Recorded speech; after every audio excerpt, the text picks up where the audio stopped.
This will be tape number 3 of this 12 tape set of recordings made on the Serenity Sail and the Big Book Cruise. This talk was given on Sunday evening, August the 28th, 1988, while cruising off the Cuban coast in the Caribbean Sea. On this tape, Charlie concludes his discussion of the doctor's opinion and the disease concept, plus his discussion of Chapter 1, Bill's story, pages 1 through 16 of the Big Book of Alcoholics Anonymous. The approximate listening time for this recording will be 73 minutes. We left off this afternoon talking about the mental side of our disease.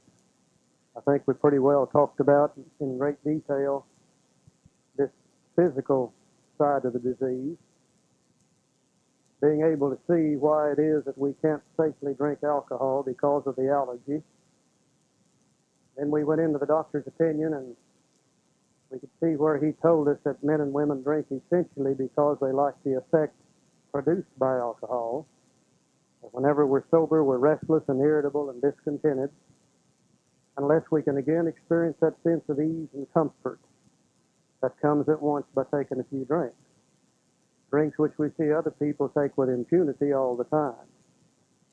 And then he said, after we succumb to the desire again, as so many do, we then develop the phenomenon of craving, and we pass through the stages of a well-known spree. Always the craving pertaining to the body. After the mind led us back to the idea of drinking, we took a couple of drinks, put it in the system, developed the craving, and then we passed through the well-known stages of the spree. Now, Joe and I made up this little drawing here just to kind of to represent on this side perhaps what we're talking about when it comes to the obsession of the mind. You know, everybody has some emotional problem. That seems to be a part of human nature. We alcoholics are not the only people in the world that have those troubles. We don't have a corner on the market. And everybody acts out emotional problems to a certain extent in one way or another. We alcoholics act ours out, or took ours out, usually with drinking alcohol.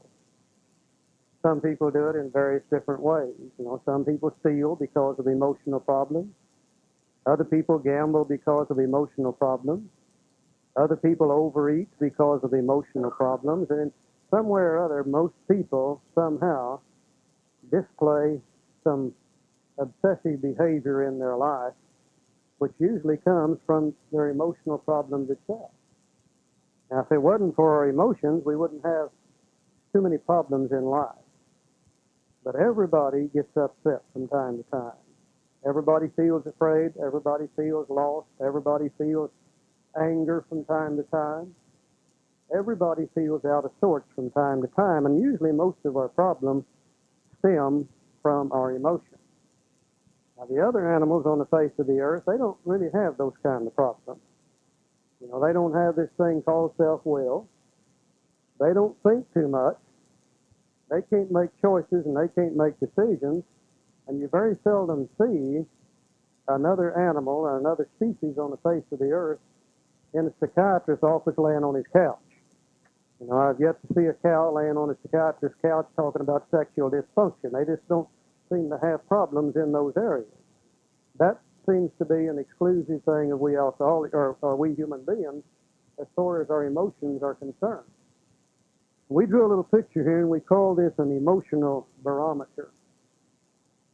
And people go through life, their emotions begin to build up on them. They begin to feel bad, they begin to feel afraid, they begin to feel depressed. And usually it's not a whole lot of great big things that cause that. Usually it's things like getting up in the morning and going to work, burnt bacon, broken shoestrings, kids crying, flat tires, car won't start. The great big things in life, most people seem to be able to handle those. But these little things, as they build up in us and build up in us and build up in us, we begin to feel separated from other people. We begin to feel separated from God. We begin to feel separated from ourselves even. Now, somewhere for we alcoholics, one day we were in one of these emotional tizzies, and somebody gave us a drink of alcohol. Now, alcohol is a sedative drug. It's a downer.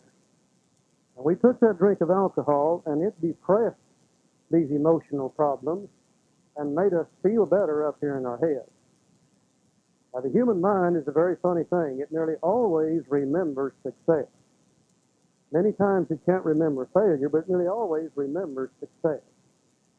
And immediately when we took this drink, and that drink made us feel better, then that piece of information was lodged in our mind and remained there.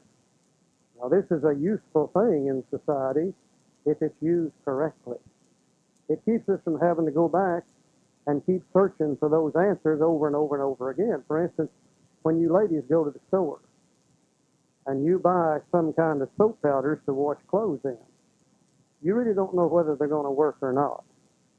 But when you take them home and you use them, and if they work right, then you always remember what those soap powders did.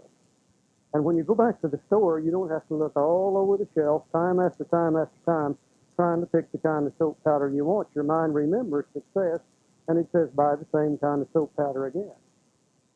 All of us do this, and when you take these two things and add them together, you add the feeling bad to the idea of taking a drink, and the drink makes us feel better, then eventually adding those two things together, that becomes what we call an addiction or an addiction process.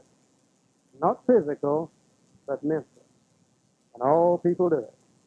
You know, we all have become addicted to certain hairdressers, to certain barbers, to certain clothing stores, to certain kinds of automobiles, simply because we have that ability to remember success. Adding those two things together. Now, for the alcoholic, when we take that drink and it makes us feel better and the mind remembers that, then the next time we don't feel good, the mind feeds that information right back to us. And it tells us if we take a drink, we're going to feel better. And if we do this over and over and over, this becomes an automatic thing in our life. Now, we rock along, and down here at the bottom, we're restless, irritable, discontented, we don't feel good. Our emotions begin to build up, and we reach a certain level, and it triggers the idea of taking the drink. Looking for the sense of ease and comfort that comes at once by taking the first few drinks, the mind repeats success and says, well, let's have a drink. And we go ahead and take a drink, and the instant we take the drink, then the mental problem's over. So as soon as we put the alcohol in the system, then it becomes a physical problem. We go over on this side of the chart, we trigger the allergy, and we can't stop drinking, and we end up going through the well-known stages of this freeze, and emerge from that again singing the national anthem, I'll never take another drink of that stuff as long as I live, and we're down here sober, and we don't feel good. Now, we may rock along for a day, for a week, for a month, for a year, not feeling good, and the mind keeps triggering little impulses to us that says, I know a way to feel better. Or the mind says, you know, if you'd take a drink, things would look better, things would begin to be better in your life, and we may depress that idea of taking a drink, knowing we can't drink. But as the days go by and the emotional problems become deeper and deeper, the mind feels worse and worse, we finally reach a level where it triggers the idea to take a drink, and the mind, looking for the sense of ease and comfort that comes with the first few drinks, refuses to remember that we can't drink. And we take the drink, and then the drink triggers the allergy, and then we go through that cycle again. And we repeat that over and over and over and over, with the mind destroying the body, causing us to drink, and the body eventually destroying the mind. Because as we drink, as we could see earlier, this is a progressive illness. The enzyme production becomes less and less. The drinking becomes harder and harder. The problems down here at the body, or at the bottom, that make us restless, irritable, and discontented become more and more. And those problems feed the emotions, and our level up here requiring to take a drink becomes less and less and less. So as time goes by, the drinking becomes harder, the sobriety periods become shorter, and eventually we're destroying ourselves both mentally and physically, repeating this thing over and over and over again. Now, if you can't drink safely because of the allergy, and if you can't quit drinking because of the obsession of the mind, then we have become absolutely powerless over alcohol. And that's really all step one is talking about. And those of us who are alcoholics for the first time, if we can really see this then closes the door then to the idea of trying to learn to drink like other people. It closes the idea of trying to drink, period, and then allows us to begin searching some way for sobriety. And this is what builds up to Dr. Bob. And this is what Dr. Bob bought into immediately. Now, most of us, though, even though we see this, perhaps we'll say, well, then if I can't drink, then the only thing I've got to do is just quit drinking. And I remember exactly when this happened in my life. You know, I rocked along there for years and years and years, trying to drink like other people, getting into more and more trouble, more and more difficulties. And finally one day my mind said to me, Charlie, I don't believe you can drink. And I said, well, since I can't drink, then what I'm going to do is just quit drinking. How many of you have gone through that stage? How many of you have quit drinking before and turn around and go right back into it again? When we quit drinking, we bring out our ultimate tool. For us, our ultimate tool is willpower. Everybody says, if you'll just use your willpower, you won't have to drink. Or if you just use your willpower, you'll be able to drink like other people. Most of we alcoholics are very strong-willed people. Other people think we're weak-willed, but that isn't true. We are strong-willed people. Weak-willed people do not become alcoholics. You know, weak-willed people, about the third time they vomit, they just quit drinking, period. But the alcoholic says there must be some way to drink without vomiting, and we keep on trying over and over and over and over and over to find some way to drink without puking and without getting in all kinds of trouble. We are strong-willed people. Most of us can do about anything we want to do when we set our mind to do that. And naturally, we would think, because other people have told us so, and because we've used willpower on everything else, we think that all we would have to do right here is just put old Will in here and say, I'm going to quit drinking. Now, I did that myself. And day after day after day, as I stayed sober, as I became more and more restless, more and more irritable, more and more discontented, as the shame and the guilt and the remorse over the things of the past kept eating at me, and the emotional level became higher and higher and higher, it would trigger the impulse to drink, and I'd say, you know, a drink would make me feel better. But then willpower would say, oh, no, you're not going to drink. Don't you know you've quit drinking?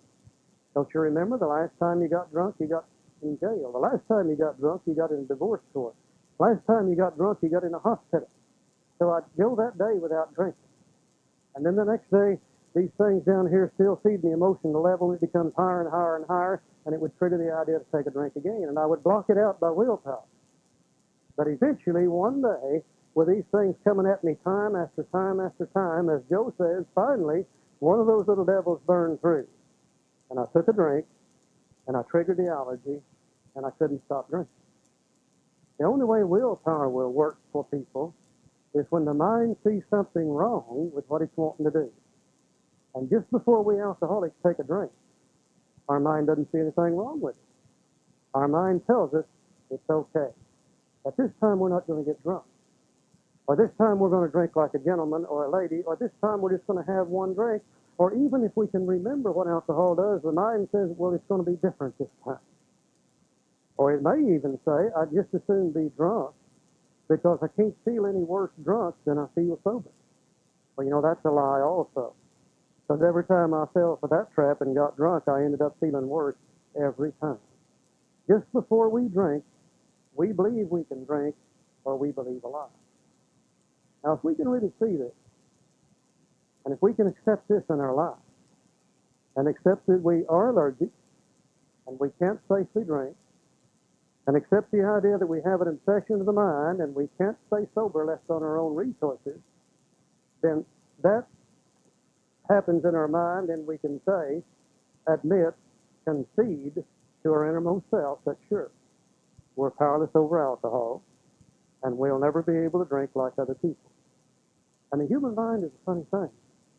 When you close the door on the human mind in one direction, invariably it'll turn and seek another door and go in another direction.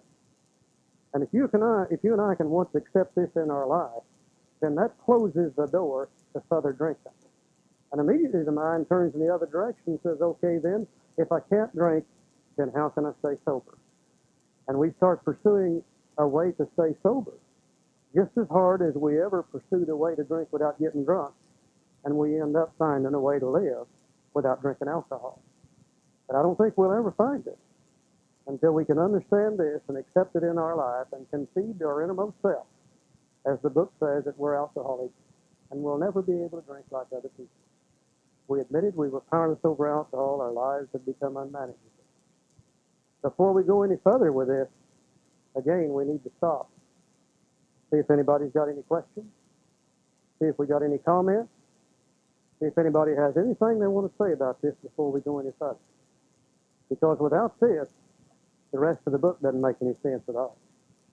The whole book is built on this thing right up here on the board. Any questions? Question back here.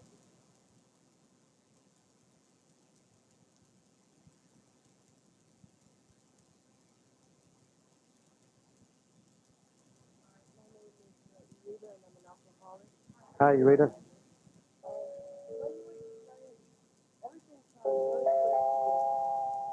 There's God again. A very good evening, ladies and gentlemen. You got his accent back, too. They're now open for all passengers on second sitting for dinner.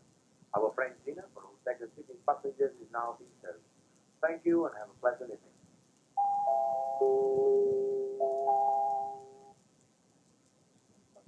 Everything sounds very clear to me, Charlie, but I just wondered, when you talk about how we let go of the drink until we start meeting problems again, and then we get into drinking again. I was worried about the periodic drinker that drinks in definite cycles of like every 3 months. So it isn't just that problems come up every 3 months. What makes a periodic drinker? I think a periodic drinker is a perfect example of this. Yeah. A periodic drinker gets in trouble. You know, maybe the wife or the husband says, I'm through with you, I'm going to file for divorce if you don't quit drinking. Or the boss says, I'm going to fire you. Or the doctor says, there's something wrong with you physically, if you don't stop drinking, it's going to kill you. Okay, that's when we brought out willpower. And that's when we say, okay, we're going to quit.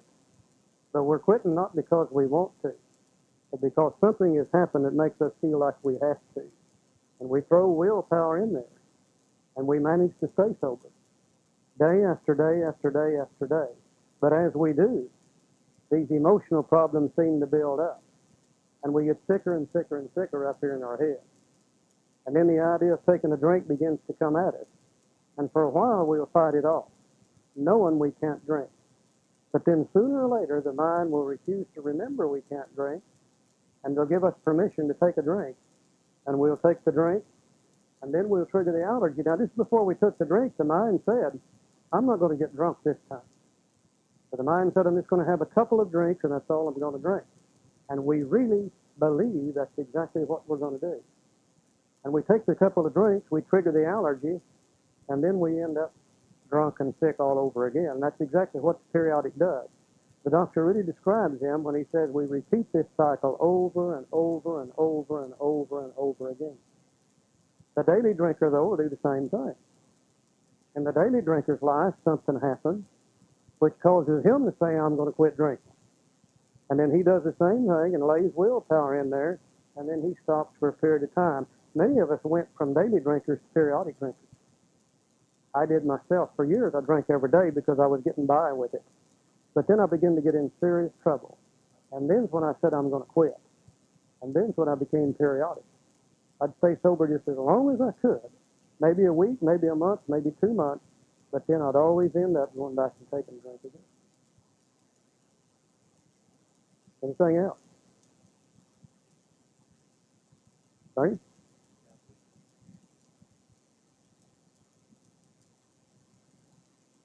I'm Bernie. I'm an alcoholic. Charlie, I've been fortunate in not having You all hear had. him? not having had a That's really not a mic. That just feeds into here. You know not that. having had a relapse.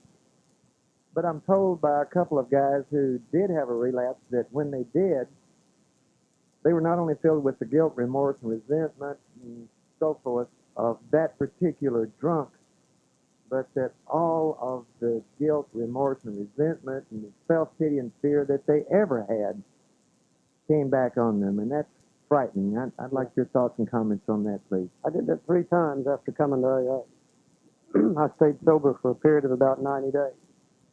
Absolutely refusing to have anything to do with the steps at all. Knowing full well that in my particular case, with my superior intellect and my willpower and their fellowship, that I could work this thing the way I wanted to and be able to stay sober. At the end of 90 days, I was an absolute basket case. And I had to have some relief. Well, I didn't know any other kind of relief. The only thing I ever knew that made me feel good was to take a drink of whiskey, and I took it. And in those days when I drank, I'd have to drink at least 2 or 3 weeks. I'd just have to get completely down until I couldn't drink anymore. And I started coming off of that drunk, and I never experienced remorse and guilt and shame before in my life as bad as I did that time. Because now I not only had to face all this other stuff, but now I had to face the shame of having to go back and tell these people in AA that I was wrong, having to admit that I'm just like they are, and really ashamed of the fact that I drank again. And I think that's exactly right.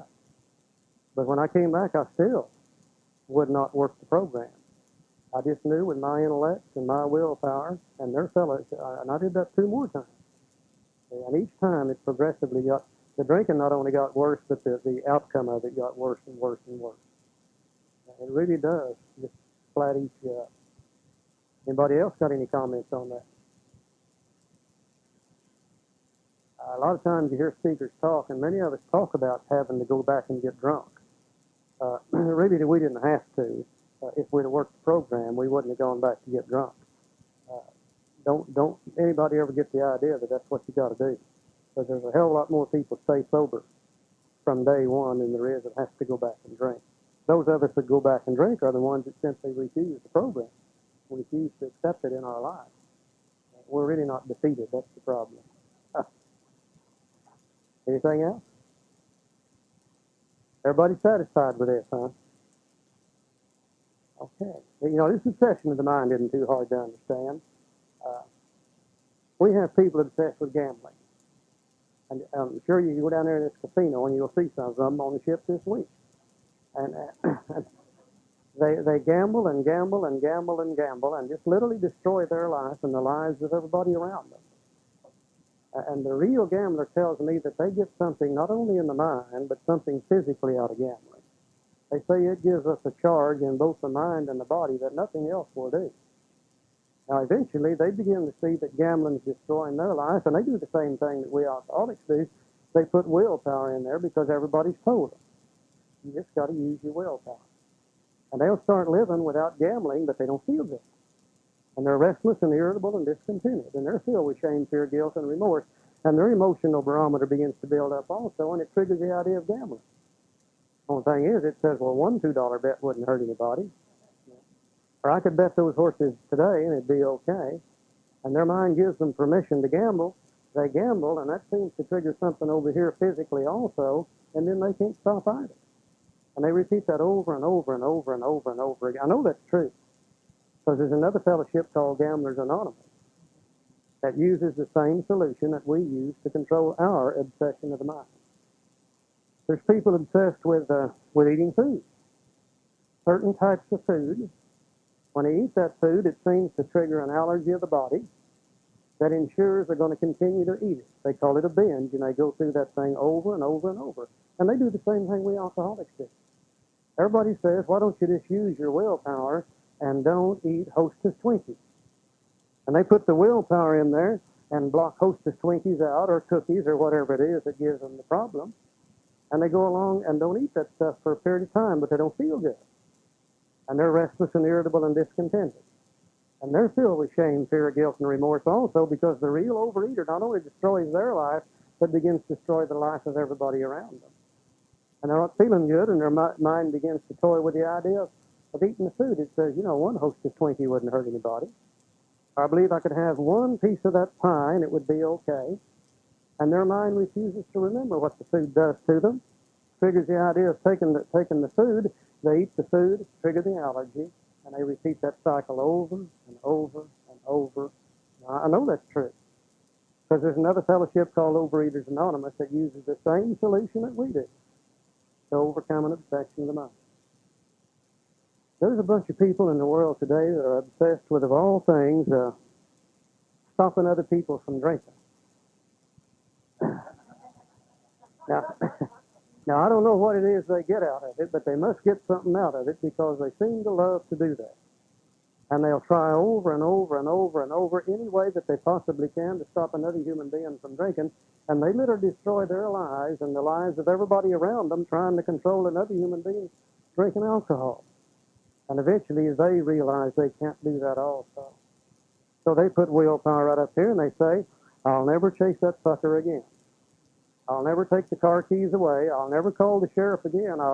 From now on, they can drink all they want to. I'm through with it. But then they're running around not doing that, and they're restless, irritable, and discontented. And their mind begins to remember the sense of ease and comfort that they feel whenever they start chasing that drunk again. Because, when you're chasing a drunk, you don't have to think about yourself. It gets you off of yourself, out of your problems, gets you involved in something else, and they'll start out there and they'll chase that drunk again. And when they once start, they can't stop. Now, I don't know whether it triggers an allergy or not, since I'm not one of them, but they seem to be unable to stop, and they repeat that cycle over and over and over. Now, old Barbara used to tell me, I'm through with you and your damn drinking. I'm going to let you drink all you want to drink. I'll never chase you again. And hell, it wouldn't be 30 days, and she'd be right after me again, stealing my car keys, calling the sheriff, trying to do something to stop my drinking. I know this is true, because we have another fellowship named Al-Anon that uses the same 12-step program to overcome an obsession of the mind. You see, our recovery is in the mind, not the body. We look at the fact we're powerless over alcohol, we're powerless over that food, we're powerless over gambling, we're powerless over other human beings, and the only solution to that then is power working in the mind rather than in the body. That's why our fellowship works. That's why our fellowship, why our 12-step program works for all these different obsessions of the mind. Everybody satisfied here? Let's go on. Let's look at Bill's story a little bit for tonight. Again, following the textbook theory, the big book will never tell us anything, but what it does not give us a description or an example of what it's just told us. We can see the disease of alcoholism in the doctor's opinion. In Bill's story, we're going to see an example of it by looking at another alcoholic who had the same problem. We're going to be able to see in Bill's story the progressiveness of the disease. We're going to see in Bill's story when he reaches his bottom, and we're going to be able to see him recover from this disease. Now, if we're a new alcoholic, and we've had no contact with other people in AA, and we're reading Bill's story, then surely we're going to be able to make some identification with Bill. And if we can see his disease and see his recovery, then we might begin to believe that perhaps we could do that also. In Bill's story, this is probably the beginning of hope or the beginning of belief that maybe we can recover too. To really see where Bill's story fits in the book, we got to go back again to 1939. And we got to realize that the first alcoholic we'll see in St. Louis, Missouri, the first member of AA, did not have access to those people back in Akron, New York City, and Cleveland. There's no way that the New York City people, the Akron people, the Cleveland people could go to that alcoholic in St. Louis and sit down with him and tell their story. They did it with people up there. And you and I do it today. But in 1939, the first guy in St. Louis, the first guy in Dallas, Texas, the first guy in San Francisco, or the first lady, they didn't have access to fellowship. And their information had to come out of the book. So Bill's story is a classic example, really, of 12-step work. Because the way we help another alcoholic first is to let them see themselves through us. I'll never forget when the first AA member came in my kitchen and talked with me about alcoholism. I expected him to talk to me about my drinking. Everybody else I ever knew always had. My mother did, my father did, my brother did, the banker did, the police did, my wife did, the neighbors did, and I just knew this guy was going to do that too. So we sat down in my kitchen, and he began to talk about his alcoholism. And I kept waiting for him to get to me, and hell, he never did get to me. It seemed as though he didn't really care a hell of a lot about my drinking. He just wanted me to tell me about his drinking. And he did it in such a manner, just like Bill does it in the big book, that he let me see myself. He helped me see step one. And that's exactly what Bill's story did for the first alcoholic in St. Louis, San Francisco, Dallas, Texas, Tampa, Florida, wherever they might be, because the big book was the only AA member that they were going to get to see. Now, based on that idea, we can see where Bill's story fits in here exactly like it should be. The doctor told me my problem. Now, Bill's going to come along and give me an example of one who had that problem. And many of us said, well, we can't identify with Bill because, after all, he was a night school lawyer and we were not. Or we say we can't identify with Bill because he was a stockbroker and we were not. In my part of the country, we say, yeah, and he was a Yankee. That's another problem, too. And we couldn't identify. But if we really look in Bill's story, we can find all the identification we need. One alcoholic identifying with another one. Very briefly, let's look at 2 or 3 places where we could identify. Page 2, for instance. The first paragraph says, I took a night law course and obtained employment as investigator for a surety company. The drive for success was on. I'd proved to the world I'm important. Hell, I identify with Bill already. That's all I ever wanted to do. Succeed at something or other and prove to the rest of the world that I'm just as important as they are. He said, my work took me about Wall Street, and little by little I became interested in the market. Many people lost money, but some became very rich. Why not I? I studied economics and business as well as law. Potential alcoholic that I was, I nearly failed my law course. At one of the finals, I was too drunk to think or write. I got kicked out of high school in the 10th grade for being drunk, I identified with Bill quite easily. He said, though my drinking was not yet continuous, it disturbed my wife. We had long talks when I would still her forebodings by telling her that men of genius conceive their best projects when drunk. I have no trouble identifying with Bill Wilson. Now, he wrote this thing in 1939. I think he was reading my mind then. Bill completed the law course, but he had been involved in the stock market on Wall Street.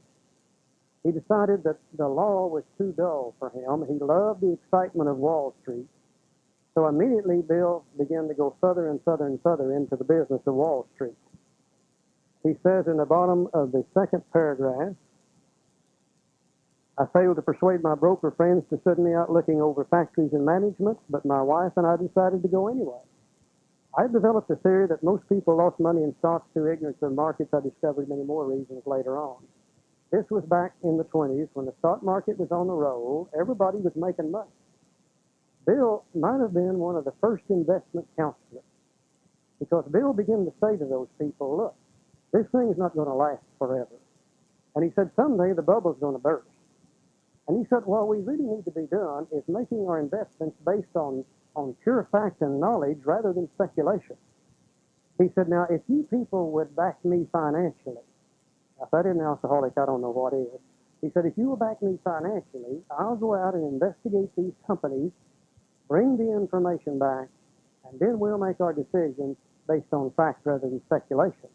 And they said, oh, Bill, we don't need that. We're making all the money we need to make. Why should we bother to do that?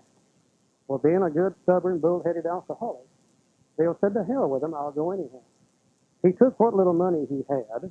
He and Lois buys a motorcycle, and they stuffed the motorcycle with a tent and blankets and a change of clothes, 3 huge volumes of the Financial Reference Service. I have a picture of this at home. And Lois is driving the motorcycle. Lois is about 5'1" if she's tiptoeing. Bill is about 6'3" or 4", long, tall, skinny, And he looked just like some old stork riding in that sidecar, arms and legs hanging out, Lois driving the hell out of it. They cover the whole eastern part of the United States, going from company to company to company to company. And the next page, he said, we covered the whole eastern United States in a year. At the end of it, my reports to Wall Street secured me a position there and the use of a large expense account. He took it back to Wall Street. They looked at it. They said, why, yeah, Bill, we see what you're talking about now. They immediately gave him a job, a large expense account, and the exercise of an option brought in more money, leaving us with a profit of several $1,000s for that year. And he said, for the next few years, fortune threw money and applause my way. I had arrived. He had proved to the world that he was important. He was right on top of the world. Bill came out of Vermont, a little poor town up there called East Dorset. Bill had never really had any money. And for the first time in his life, he is successful. People are beginning to look up to Bill. He said, my judgment and ideas were followed by many to the tune of paper millions. The great boom of the late 20s was seething and swelling. Drink was taking an important, exhilarating part in my life. There was loud talk in the jazz places uptown. Everyone spent in thousands and chattered in millions. Scoffers could scoff and be damned. I made a host of fair weather friends. Now, Bill doesn't know he's alcoholic. Bill knows that he loves to drink. He loves the feeling he gets from it. He loves the excitement that goes along with drinking and speculating in stocks. But as time goes by, since we have a progressive disease, the drinking becomes worse and worse. It seems as though with us, the more successful we are in life, the worse the drinking becomes because of the progressiveness of the disease. Next paragraph, he said, my drinking assumed more serious proportions, continuing all day and almost every night. The remonstrances of my friends terminated in a row, and I became a lone wolf. People begin to say, Bill, you're drinking too much. Bill, you costing us money. Bill, why don't you slow down on your drinking? Bill, why don't you quit drinking? Bill, why don't you use your willpower? Bill, why don't you drink like Jack? And Bill did just what all the rest of us did. He said, to hell with him. And he just withdrew within himself and began to operate on his mind. You know, we can be in a bar room full of people and still be the loneliest people in the world. We finally, because of our disease, go right back up here and start living in our head. And if you're a sick alcoholic and you're living in your head, that's a hell of a bad place to be living, you know. And that's exactly what Bill did. He said there were many unhappy scenes in our sumptuous apartment. There had been no real infidelity, for loyalty to my wife, helped at times by extreme drunkenness, kept me out of those scrapes. I've always believed everything Bill wrote, but I'm not sure about that last statement.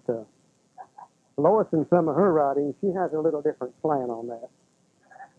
She tells about the night he came home and he had his shirt and tie on, had his shoes and socks on, but he didn't have anything on at all in between. And she wondered where he had been that night also. Page 4.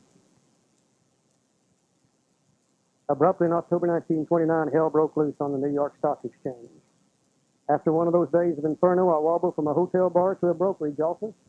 It was 8 o'clock, 5 hours after the market closed, the ticker still clattered. I was staring at an inch of the tape which bore the inscription XYZ32. It had been 52 that morning. I was finished, and so were many friends. The paper reported men jumping to death from the towers of high finance. Well, that disgusted me. I would not jump. I went back to the bar.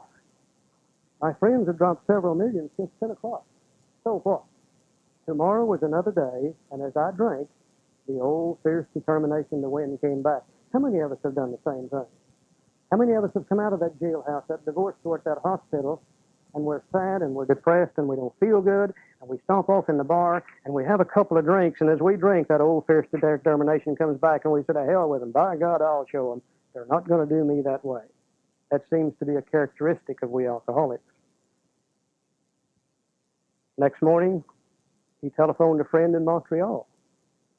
And this guy had plenty of money left, and he said, I'd better go to Canada. Now, Bill was back on top again. By the following spring, we were living in our custom style. Ellie was living just as good in Canada as he ever did in New York City, even though he had gone broke in New York City. I felt like Napoleon returning from Elba. No San Helena for me. But drinking caught up with me again. You see, he has a disease which is progressive. and he just can't stay sober. And every time he drinks, he ends up drunk. And each time as he gets drunk, the drinking becomes worse and worse and worse. The problems become worse. And drinking caught up with him again, and the generous friend had to let me go. And this time, we stayed broke. Page 5, first paragraph. Liquor ceased to be a luxury, it became a necessity. Now, we're no longer drinking for fun. It's now become an absolute necessity, and we're now beginning to drink in order to live.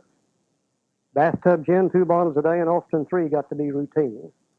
Sometimes a small deal would net a few $100s, and I would pay my bills at the bars and delicatessens. This went on endlessly, and I began to waken very early in the morning, shaking violently. A tumbler full of gin, followed by half a dozen bottles of beer, would be required if I were to eat any breakfast. Nevertheless, I still thought I could control the situation. And there were periods of sobriety which renewed my wife's hope.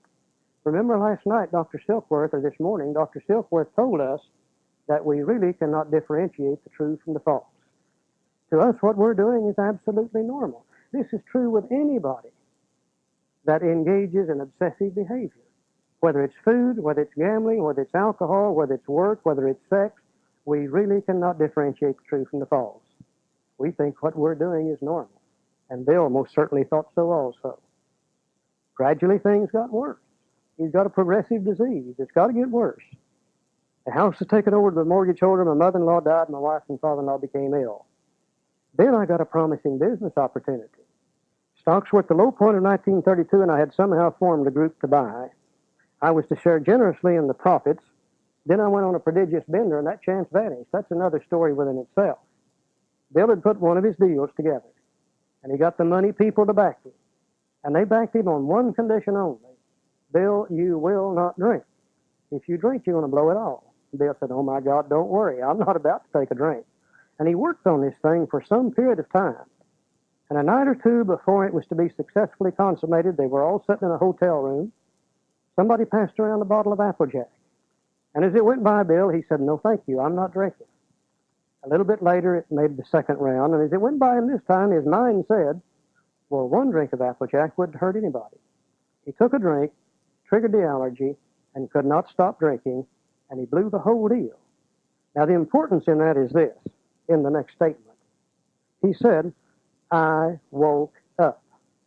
This had to be stopped. I saw I could not take so much as 1 drink. I was through forever. Before then, I'd written lots of sweet promises, but my wife happily observed that this time I meant business, and so I did. For the first time, Bill could see the truth. He could differentiate the truth from the false. He knew he could no longer drink, and Bill did just like everybody else. He said, I quit. And he laid old willpower in there, and he began to start trying to stay sober on his own resources because he had no place else to turn anyhow. Shortly afterward, I came home drunk. There had been no fight, for it had been my high resolve. I simply didn't know. It hadn't even come to mind. Someone had pushed a drink my way, and I had taken it. Was I crazy? I began to wonder, for such an appalling lack of respect he seemed near being just that. You know, I'll never forget the mornings that I used to get up and say, today, I am not going to drink. And 2 o'clock in the afternoon, I'm sitting in the bar drunk as hell. I wonder how in the hell I got there this time. Absolutely had no idea what was wrong with me. I thought I was going crazy, just like Bill thought he was going crazy. That ever happen to anybody else in this room? Huh? On page 6, the mind and body are marvelous mechanism, last paragraph. For mine endured this agony 2 more years. Bill was repeating that cycle over and over and over. Sometimes I stole from my wife's madness were on me. Again, I swayed dizzily before an open window of the medicine cabinet where there was poison, cursing myself for a weakling. There were flights from city to country and back as my wife and I sought escape. Then came the night when the physical and mental torture was so hellish I feared I would burst through my window, sash and all. Somehow I managed to drag my mattress to a lower floor lest I suddenly leap. A doctor came with a heavy sedative. Next day found me drinking both gin and sedatives. So you see, dual addiction is really not anything new in alcohol. Bill got involved with this stuff way back there in the 30s. He said this combination soon landed me on the rock. People feared for my sanity, so did I. I could eat little or nothing when drinking, and I was 40 pounds underweight. Now we see the end of the disease of alcoholism. If something doesn't take place here pretty fast, this guy's going to die. He's definitely in the process of dying from malnutrition. Bill was very fortunate. You know what they used to do with people like us in those days? If you didn't have money or if you didn't know somebody, what they did was haul us in front of a judge and commit us to the state insane asylum for alcoholic insanity for an undetermined period of time. That could be 30 days or 30 years. It was left up to somebody else to determine when we would get out of that state insane asylum. Bill was lucky. His brother-in-law, Leonard Strong, was a physician. Bill's mother also was a physician. And through those two, he was placed in a nationally known hospital for the mental and physical rehabilitation of alcoholics. This was the town's hospital, and this is where he met Dr. Silkworth. Under the so-called belladonna treatment, my brain cleared. Hydrotherapy and mild exercise helped much. Best of all, I met a kind doctor who explained that though certainly selfish and foolish, I'd been seriously ill, bodily and mentally. This is when Bill learned about his problem. Dr. Silkworth explained to him the disease of alcoholism, explained to him the physical allergy of the body and the obsession of the mind. And this relieved Bill. He said, it relieved me somewhat to learn that in alcoholics the will is amazingly weakened when it comes to combating liquor. Oh, this guy had a tremendous amount of willpower. And he could not understand why he couldn't stay sober on willpower only. The doctor explained that to him. He said, my incredible behavior in the face of a desperate desire to stop was explained. Understanding myself now, I fared forth in high hope. For 3 or 4 months, the goose hung high. I went to town regularly and even made a little money. Surely this was the answer, self-knowledge. And like so many of us, Bill assumed, now that I know what's wrong with me, I'll never have to drink again. But it was not. For the frightful day when I came when I drank once more. It was in 1933, the summer of 1933, when Bill went to the town's hospital. He stayed sober maybe 30 days, and he began to drink again. And now in the summer of 1934, he's going to go back to the hospital again. He said the curve of my declining moral and bodily health fell off like a ski jump. After a time, I returned to the hospital. This was the finish, the curtain, it seemed to me. My weary and despairing wife is informed that it would all end with heart failure during DT, or I would develop a wet brain perhaps within a year. He would soon have to give me over to the undertaker of the asylum. Dr. Silkworth pronounced him incurable and told Lois that this guy's going to die unless he's locked up somewhere. And Bill heard that. And Bill said they didn't need to tell me. I knew and almost welcomed the idea. It was a devastating blow to my pride. I had thought so well of myself and of my abilities and my capacities to surmount obstacles was cornered at last. Now I was to plunge into the dark, joining that endless procession of thoughts who had gone on before. I thought of my poor wife. There had been much happiness after all. What would I not give to make amends? But that was over now. Now watch this next paragraph real close. No words can tell of the loneliness and despair I found in that bitter morass of self-pity. Quicksand stretched around me in all directions. I had met my master. I had been overwhelmed. Alcohol was my master. I have never seen a better description of step one. No step one written in those days. But here's where Bill admitted defeat. Alcohol had whipped him in a fair fight. He had been overwhelmed. Alcohol was his master. He had become absolutely powerless over alcohol. Now, if that should happen to you and I today, well, we'd say, well, heck, I guess I better go to AA. But Bill didn't have any AA to go to. He was in one of the best-known treatment facilities to be found anywhere. The only thing he could do was leave that hospital, knowing he was powerless over alcohol, knowing what his problem was, but no place to go for any further support. He said, trembling, I stepped from the hospital a broken man. Fear sobered me for a bit.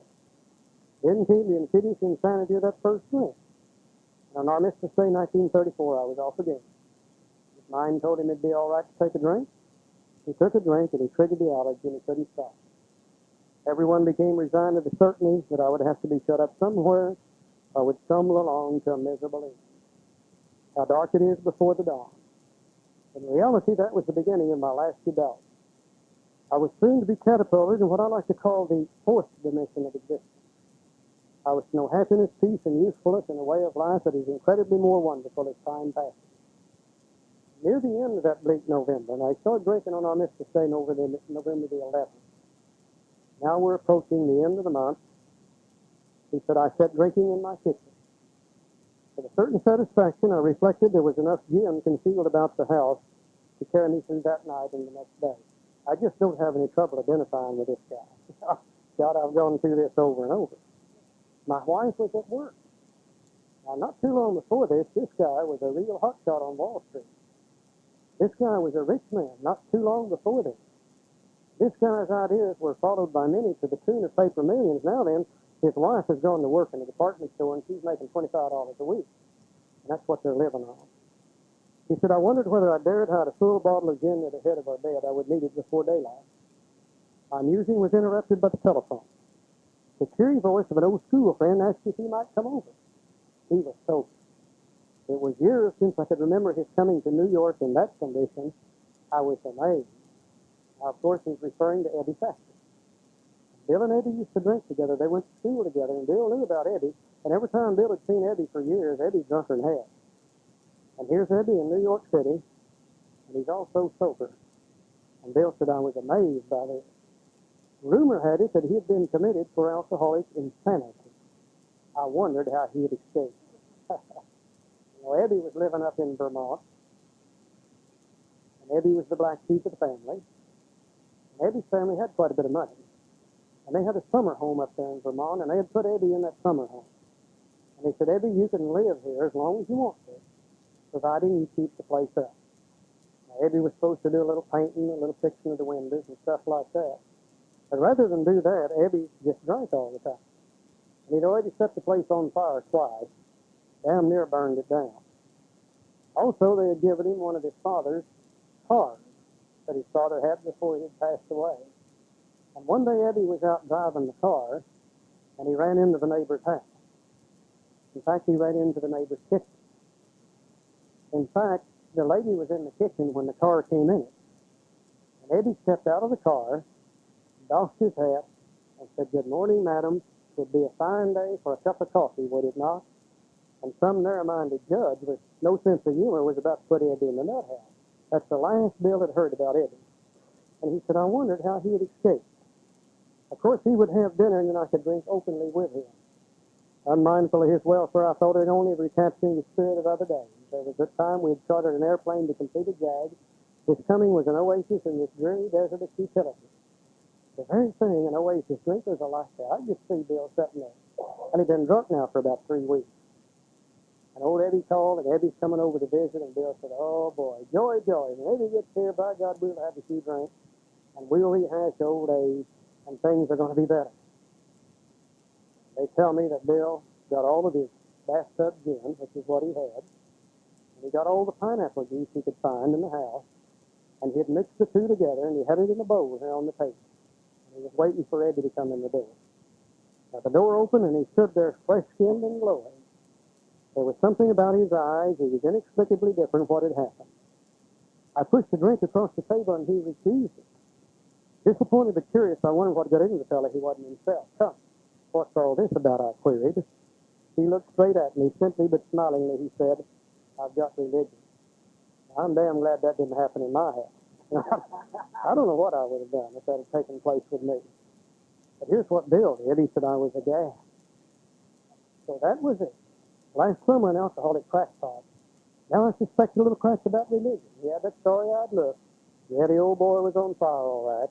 But bless his heart, let him rant. Besides, my gin would last longer than his preaching. But he did no rant.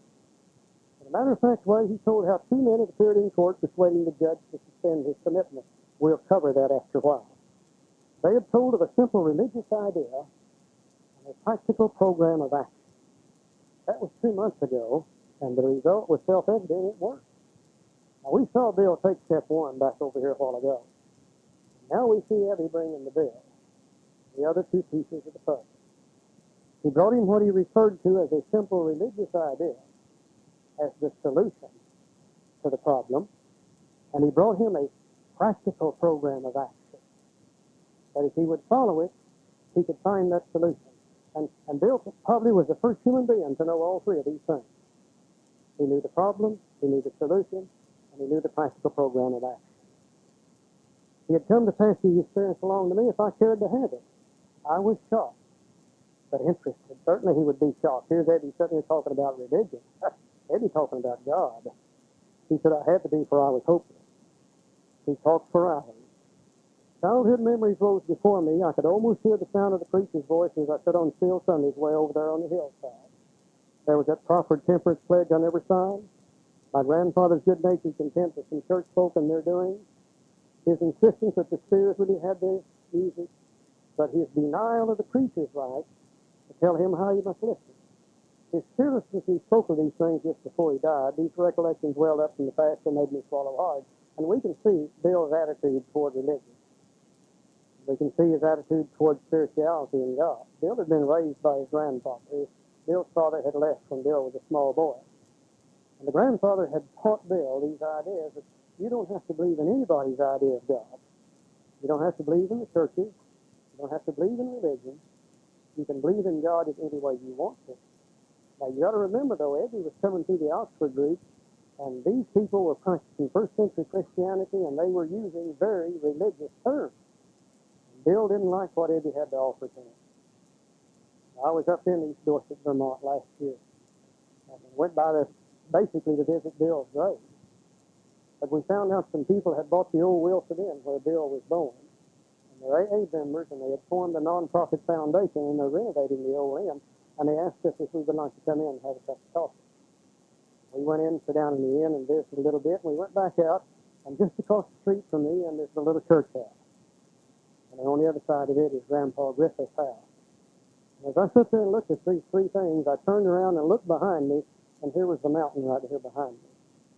And I could almost hear the sound of the preacher's voice as he sat there on those still Sundays. And I knew exactly what Bill was talking about when he said this. Bill said, I'd always believed in a power greater than myself. I'd often pondered these things. I was not an atheist. Few people really are. But that means blind faith in the strange proposition that this universe originated in a cipher and aimlessly rushes nowhere. My intellectual heroes, the chemists, the astronomers, even the evolutionists, suggested vast laws and forces at work. Despite contrary indications, I'd had little doubt that a mighty purpose and rhythm underlay all. How could there be so much of precise and immutable law and no intelligence? I simply had to believe in a spirit of the universe who knew the time and the limitation. That was as far as I had gone. With ministers and the world's religions, I parted right there. When they talked of a God person to me who was love, superhuman strength, and direction, I became irritated, and my mind snapped shut against such a theory. I had no trouble identifying with Bill Wilson. He said, to Christ I conceded the certainty of a great man, not too closely followed by those who claimed him, his moral teachings most excellent.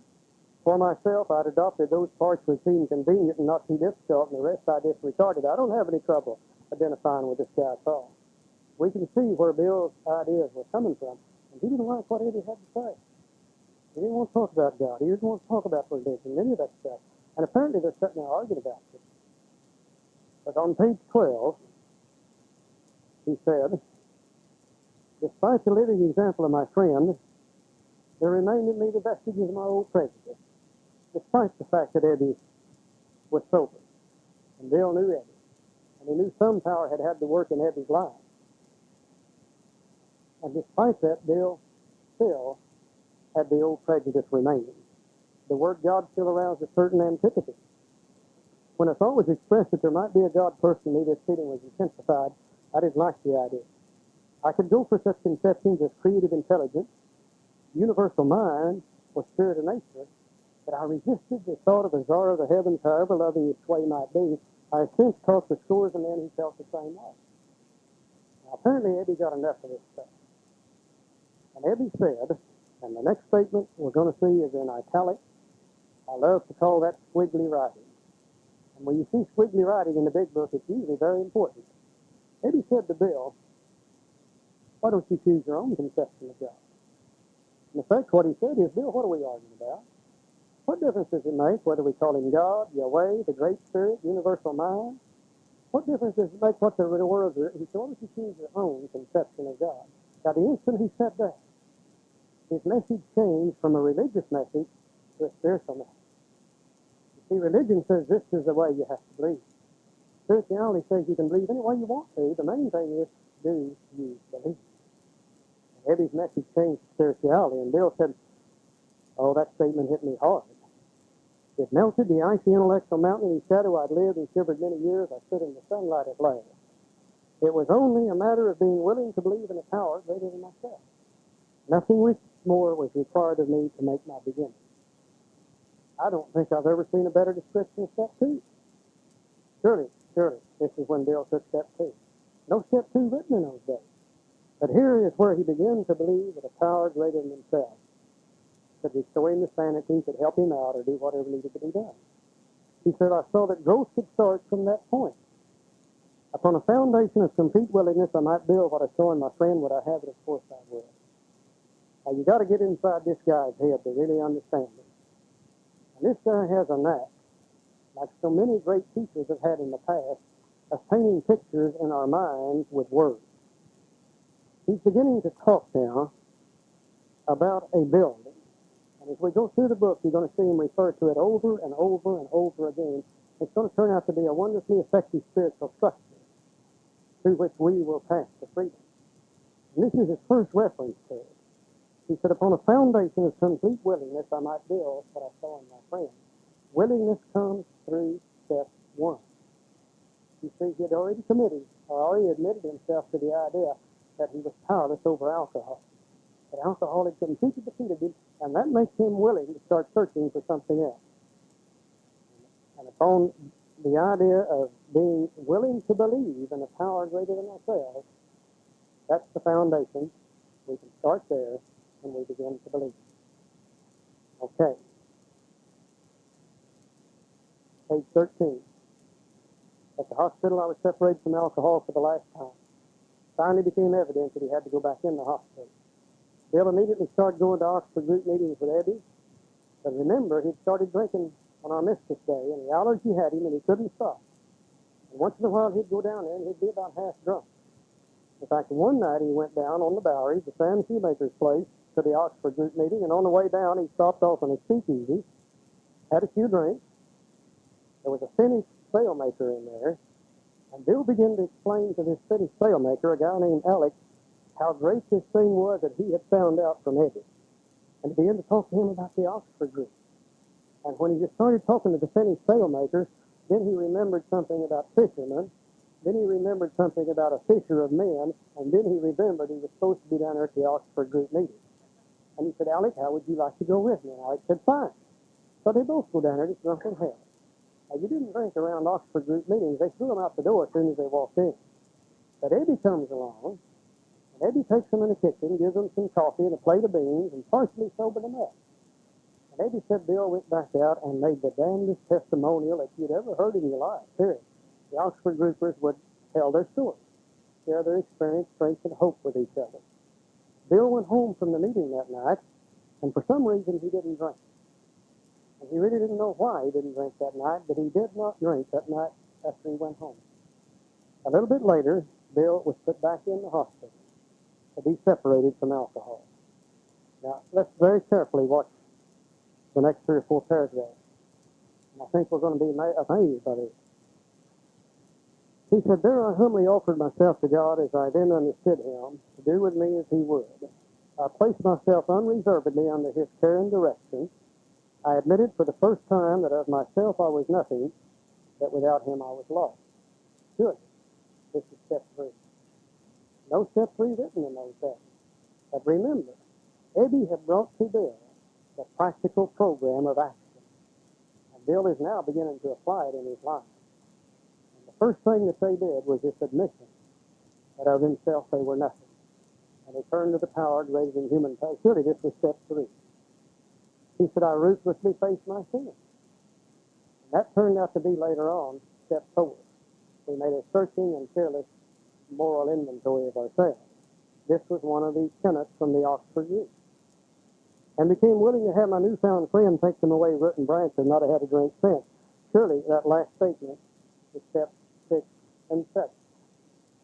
We became willing to have God remove these defects of character, and we humbly asked him to take away our shortcomings. He said my schoolmate visited me, and I fully acquainted him with my problems and deficiencies. This has got to be step 5 with Eddie. We made a list of people I'd heard or toward whom I felt resentment. I expressed my entire willingness to approach these individuals, admitting my wrongs. Never was I to be critical of them. I was to write all such matters to the utmost of my ability. Surely this is steps 8 and 9. We can see Bill taking these steps long before the steps were actually written. I was to test my thinking by the new God consciousness within. Common sense would thus become uncommon sense. Step 10. Continue to take personal inventory, and we were wrong, promptly admitted it. He said I was to sit quietly when in doubt, asking only for direction and strength to meet my problems as he would have me. Never was I to pray for myself, except as my request bore on my usefulness to others.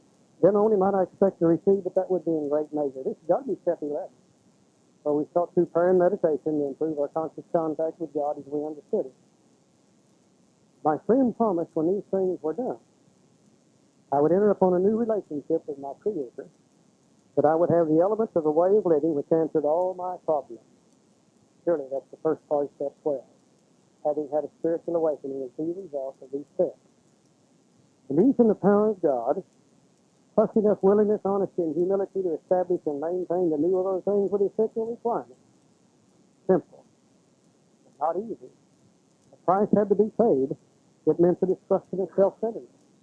I must turn in all things to the Father of light who presides over us all. Poor old alcoholic. In order for us to recover, we've got to give up the 2 things that we hold nearest and dearest to our heart. First is alcohol, and second is self-centeredness.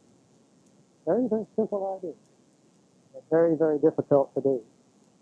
Bill said these are revolutionary and drastic proposals, but the moment I fully accepted them, the effect was electric.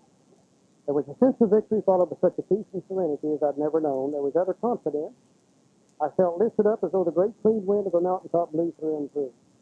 God comes to most men gradually, but his impact on me was sudden and profound. For a moment I was alarmed and called my friend the doctor to ask if I was still sane. Bill thought he was going nuts. And he listened in wonder as I talked. And finally he shook his head saying, something has happened to you I don't understand.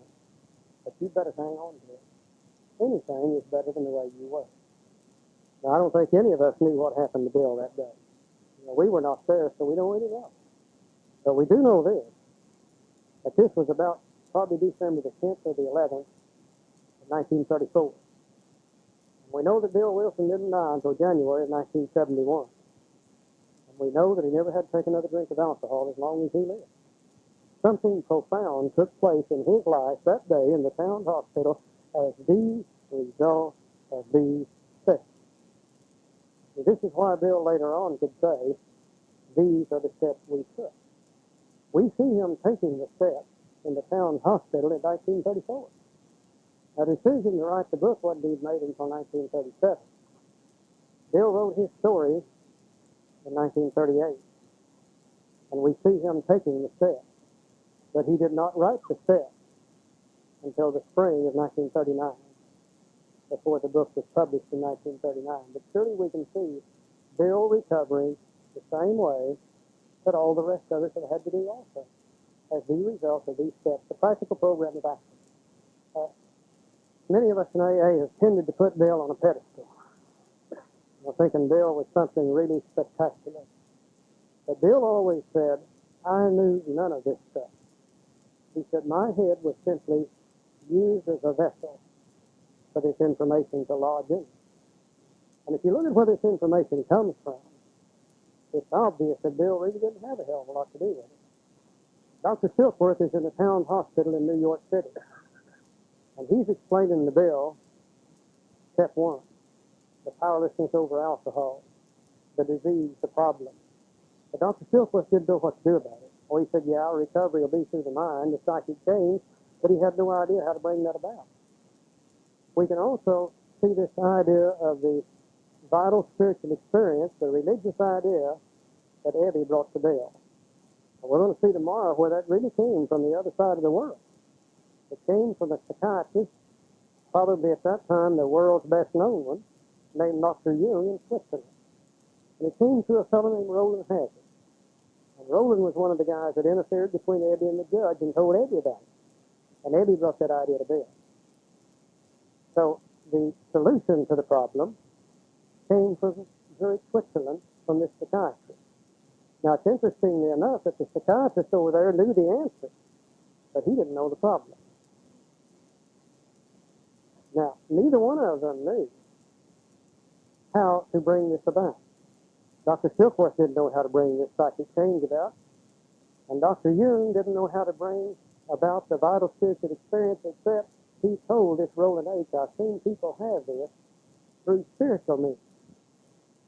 Roland H. had got into the Oxford group, and he had what he referred to as the vital spiritual experience, brought that to Eddie, and Eddie brought that to Bishop. Now, the practical program of action necessary to bring about the spiritual experience came from the Oxford group, who were practicing first century Christianity to the best of their ability, and they didn't know what the problem was either. So it's obvious that God had to work his way in this thing. And finally, this information all lodged in Bill's head. And Bill was probably the first alcoholic alive to ever know these three things. He took it to Bob, they took it to Bill Dodson, and it eventually became the first 100. Bill is showing us what took place in his life. Now, surely, if I'm in St. Louis, and I have had no contact with those people up there in Akron and Cleveland and New York City, surely, I've seen the answer right here. If I could identify with Bill, and I can see Bill recovered, then I can begin to believe maybe this can happen to me also.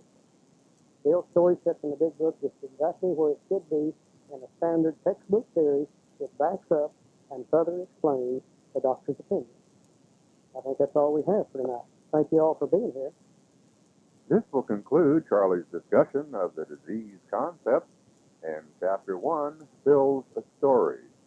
Please go to tape number 4 of this 12-tape set of recordings for his discussion of Chapter 2, There is a Solution. Please fast forward this cassette to the end before turning the tape over to replay the recording or before storing for future use.